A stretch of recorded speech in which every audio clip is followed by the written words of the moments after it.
So I talked to the doctor, and the doctor say, okay, your mom has a condition. And he say, if we don't act quickly, she's going to start losing her body nerves, and she's going to stay in a wheelchair. So I asked my mom to come here to the United States. She went with me to visit one of the doctors in one of the hospitals in Miami. And that doctor, he say, hey, we got a problem. Your mom, we need to perform that brain surgery for her as soon as possible. And he said, but we got another problem, and it's that your mom doesn't have medical insurance here in the United States. And I was like, okay, that's not a problem. I always say that probably I was thinking in Dominican pesos and not in dollar,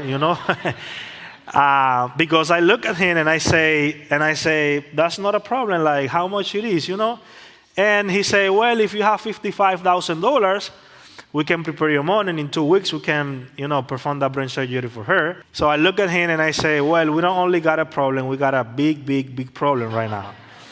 So my mom started crying. She went back to the Dominican Republic. But she called me 3 weeks after. She said, hey, Gerald, I am here in a medical appointment.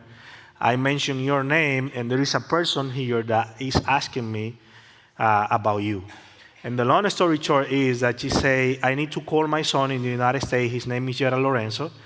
And that person said, was Gerald Lorenzo in Compassion International? And my mom said, yes. That person said, is Gerald Lorenzo now living in the United States in Florida? And my mom said, yes. And that person said, if you are Gerald's mom, you need to call him because I need to talk to him because you are like my mom. So my mom called me, I talked to that person, and that person said, hey, Gerald, did you remember me? It's Nugent Lee Vargas. And she said, did you remember when we worked together in the Compassion Center, that you were a student business management and I was a student medicine?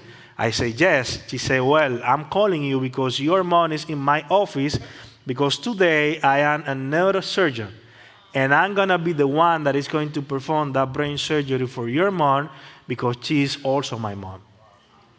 So what I'm telling you is that a former sponsored child of Compassion International was the person that performed that brain surgery for my mom in the Dominican Republic. You know how much do we pay for that surgery? Nothing, $0. So